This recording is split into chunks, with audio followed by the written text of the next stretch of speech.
Greetings to all and welcome back to my channel, that is Commerce Classes by Ronak Sharma. In the previous lecture, we have discussed about the limitations or disadvantages of accounting, and today we are going to discuss qualitative characteristics or attributes of accounting information. देखो, जो आज हम कर रहे हैं वो क्या है, क्वालिटेटिव करेक्टरिस्टिक्स. ठीक है, अब कुछ स्टूडेंट्स कहेंगे कि हमने तो करेक्टरिस्टिक्स कर ली है थर्ड लेक्चर में ही, बट वो आपके सिंपल करेक्टरिस्टिक्स हैं अकाउंटिंग की. अगर आपका आएगा क्वेश्चन करेक्टरिस्टिक्स ऑफ अकाउंटिंग तो आपने वो करनी है जो हमने लेक्चर नंबर थर्ड में की थी डिस्कस, जो हमने किए थे accounting is an art as well as science, recording of financial transactions only. ठीक है, recording in terms of money, जो ये किए थे वो आपकी करेक्टरिस्टिक्स थी. अगर क्वेश्चन आता है क्वालिटेटिव करेक्टरिस्टिक्स या फिर qualitative attributes, then you have to do this. ठीक है, तो आपके पास सिर्फ चार होती हैं, रिलायबिलिटी, रेलेवेंस, अंडरस्टैंडेबिलिटी, कंपेरेबिलिटी. ठीक है, चलो डिस्कस करते हैं हम. देखो, क्वालिटेटिव करेक्टरिस्टिक्स या फिर एट्रीब्यूट्स ऑफ अकाउंटिंग इंफॉर्मेशन क्या होता है.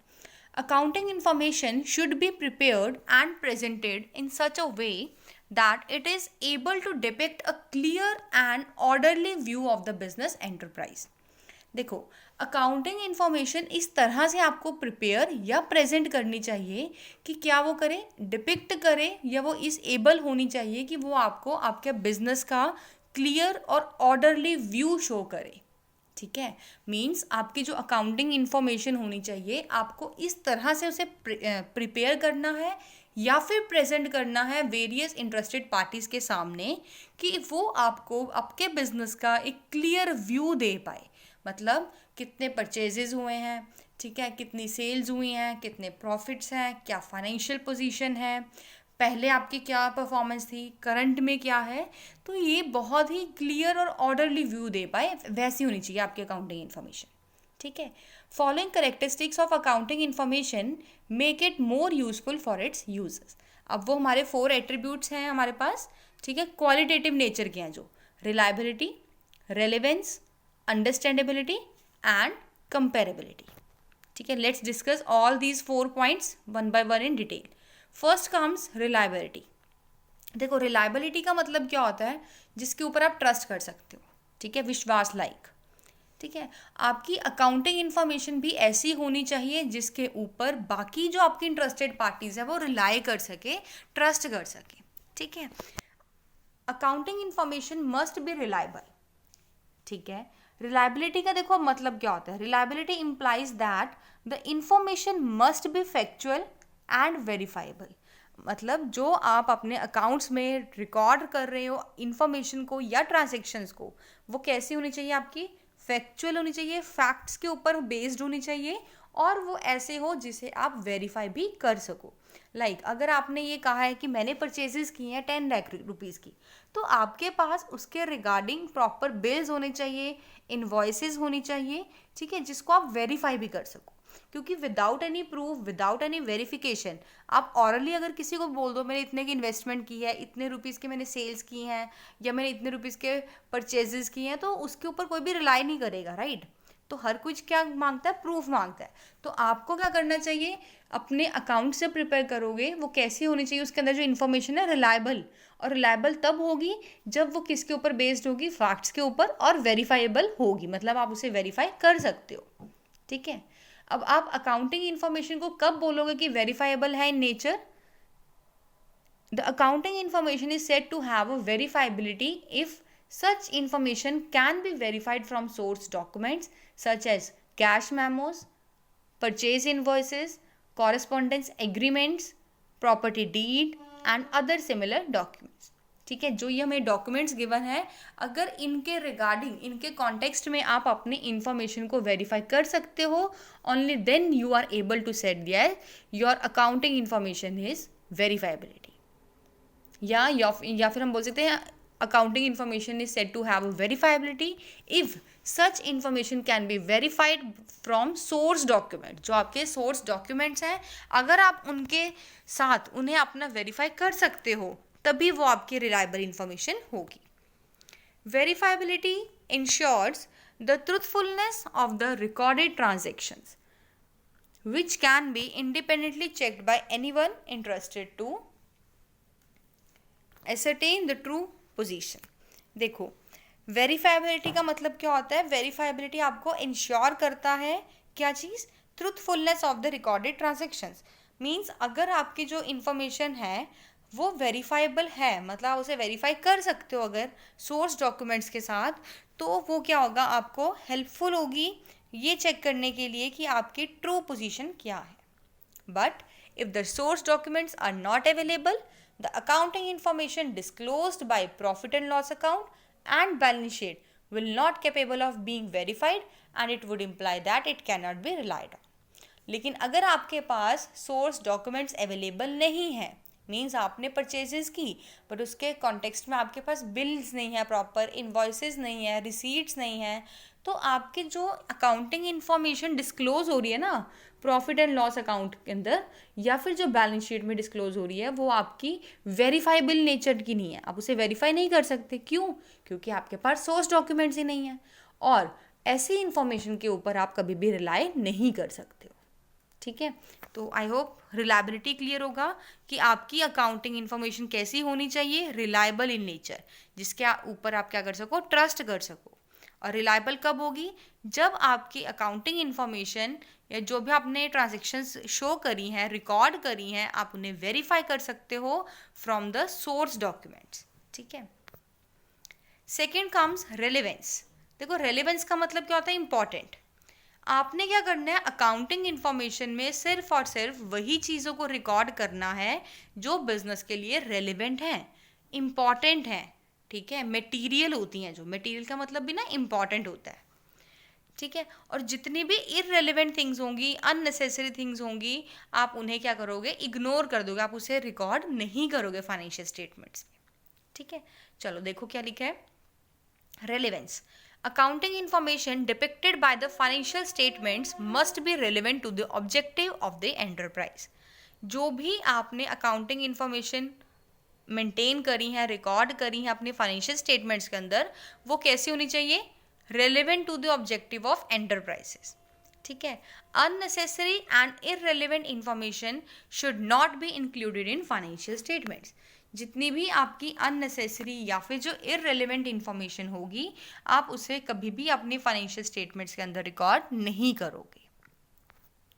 To be relevant, information must be capable of making difference in decision, that is, it must help the management, investors, creditors and other users of the accounting information in making decisions. अब relevant कैसे पता चलेगा कि कोई information relevant है?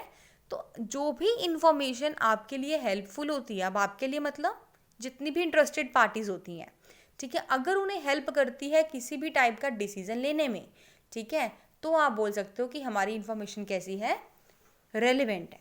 Like for example, the information regarding the rate of dividend paid by the company in the previous year is a relevant information for the investors since it provides a basis for forecasting future dividends.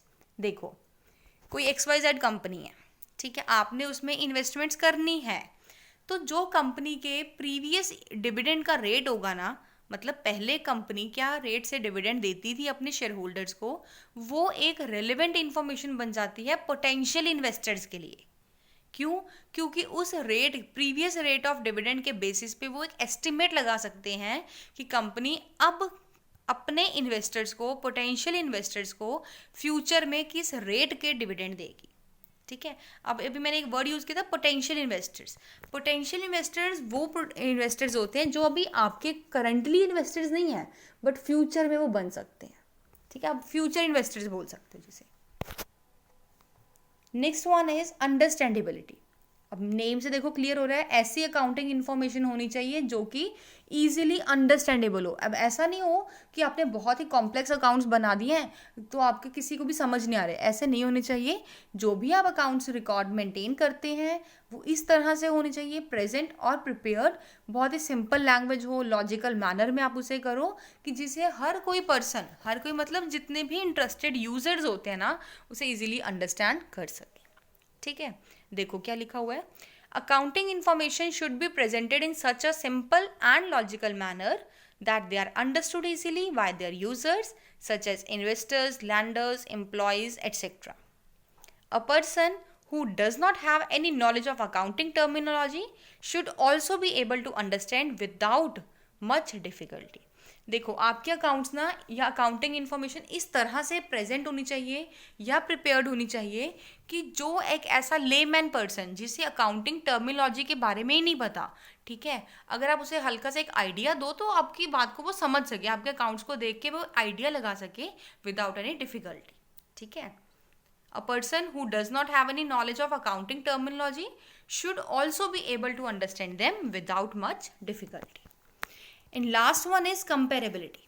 अब comparability का मतलब क्या होता है? Compare करना. देखो compare to type से हो सकते हैं आपके, इंटर कंपैरिजन भी होगा और इंट्रा कंपैरिजन भी होगा. इंटर मीन्स आप अपनी फर्म का कंपैरिजन किसी और फर्म के साथ करते हो, that will be your inter comparison. Inter, ठीक है. When we talk about the intra comparison, intra means आप अपना कंपैरिजन अपने साथ कर रहे हो. मीन्स आप ये चेक कर रहे हो कि लास्ट ईयर मेरी इतने रुपीस की प्रॉफिट्स थे और आज मेरे प्रॉफिट्स कितने हैं या फ्यूचर में कितने होंगे. ठीक है. या प्रीवियस ईयर में मेरी इतनी सेल्स थी और करंट ईयर में मेरी आज सेल्स कितनी होंगी. That will be your intra comparison. ठीक है. देखो it is very useful quality of the accounting information. ठीक है. The financial statements should contain the figures of previous year along with the figures of the current years so that the current performance can be compared with the past performance. देखो क्या बोला गया है, जो आपके financial statements है ना वो इस तरह से बनाए जाने चाहिए कि उसके अंदर प्रीवियस ईयर की फिगर्स भी हो और करंट ईयर की फिगर्स भी इंक्लूड हो, ताकि आप करंट परफॉर्मेंस को पास्ट परफॉर्मेंस के साथ बेटर वे में क्या कर सको, कंपेयर कर पाओ. ठीक है. इसके देखो हम बनाते हैं जैसे ना एक +2 में हमने करा हुआ है कंपैरेटिव साइज स्टेटमेंट. ठीक है. Common size statement, comparative statements. तो उसमें क्या होता था, प्रीवियस ईयर के फिगर्स भी गिवन होते थे. ठीक है. और आपके करंट ईयर के अमाउंट्स भी गिवन होते थे. उसके बाद आप कंपेयर करते थे ना, फिर आप परसेंटेज निकालते थे. तो ये आपका आता है कंपेरेबिलिटी के अंदर. Similarly, the financial statements should be prepared in such a way that the profitability and financial position of the concern may be compared with the other concerns of the similar type. आ गया. ये वाला है आपका inter comparison. क्या बोल रहा है कि आपके जो फाइनेंशियल स्टेटमेंट्स हैं वो इस तरह से प्रिपेयर होने चाहिए कि आप अपनी प्रॉफिटेबिलिटी को और अपनी फाइनेंशियल पोजीशन को. अब प्रॉफिटेबिलिटी का मतलब क्या है कि आपकी कंपनी के कितने प्रॉफिट्स हैं, कितने लॉसेस हैं. ठीक है. और फाइनेंशियल पोजीशन का क्या मतलब है कि आपकी कंपनी के पास कितने एसेट्स हैं, लायबिलिटीज़ हैं और कैपिटल है. ठीक है. तो आप उसे कंपेयर कर पाओ विद अदर कंसर्न्स, किसी और कंपनी के साथ विद सिमिलर टाइप. अब सेम टाइप की कंपनी के साथ ही कंपैरिजन करना है. बट अब ऐसा नहीं है कि एक शू मेकिंग कंपनी है उसका आप ग्रॉसरी के साथ कंपैरिजन कर रहे हो. तो ऐसे कंपैरिजन नहीं होनी चाहिए. जो आपकी प्रोडक्ट लाइन है, जो प्रोडक्ट टाइप है वो सिमिलर नेचर का होना चाहिए. ठीक है. देखो हमने कौन कौन से पॉइंट्स किए हैं. छोटा सा ही टॉपिक था. हमने आज किया क्वालिटेटिव कैरेक्टरिस्टिक्स या फिर एट्रीब्यूट्स ऑफ अकाउंटिंग इन्फॉर्मेशन. ठीक है. इसके अंदर 4 पॉइंट्स है: reliability, relevance, understandability and comparability. Reliability क्या बोलता है, your accounting information must be reliable. और उसके लिए आपको क्या करना है, वेरीफाई करना है अकाउंटिंग इन्फॉर्मेशन को सोर्स डॉक्यूमेंट्स के साथ. ठीक है. फिर सेकेंड हमने किया है रेलेवेंस. मीन्स जो भी अकाउंटिंग इन्फॉर्मेशन रेलेवेंट है, इम्पॉर्टेंट है, आप सिर्फ और सिर्फ उसे ही रिकॉर्ड करेंगे. जो भी आपकी इन्फॉर्मेशन ऐसी है जो इररेलेवेंट है, अननेसेसरी है आपके बिजनेस के लिए, you have to just ignore that. Right. इसमें कि देखो एग्जांपल है कि डिविडेंड का. ठीक है. Information regarding the rate of dividend paid by a company in a previous year is relevant information for the investors since it provides a basis for forecasting future dividends. Third किया हमने understandability. Means आपने अपनी accounting information को इस तरह से present करना है और प्रिपेयर करना है कि वो बहुत ही सिंपल और लॉजिकल वे में हो, ताकि एक ले मैन को भी अगर हम समझाएं या फिर उसके सामने भी अपने अकाउंट्स रखते हैं तो उसे वो रीड करके ईजिली समझ सके विदाउट एनी फेसिंग डिफिकल्टी. ठीक है. और लास्ट है आपका कंपेरेबिलिटी. मीन्स आपने इस तरह से अपने अकाउंटिंग इन्फॉर्मेशन को प्रिपेयर करना है. ठीक है. जिसमें आपके पास्ट ईयर की अमाउंट्स या फिगर्स भी हो along with the figures of the current year, ताकि आप अपनी पास्ट परफॉर्मेंस को करंट के साथ कंपैरिजन कर सको, जिसे आप बोलते हो इंट्रा कंपैरिजन। मींस अपना ही पास्ट का परफॉर्मेंस प्रेजेंट के साथ आप कंपेयर करते हो, ठीक है। और एक होता है इंटर कंपैरिजन, मींस अपनी कंपनी का दूसरी कंपनी के साथ जब आप कंपैरिजन करते हो, that will be your inter comparison.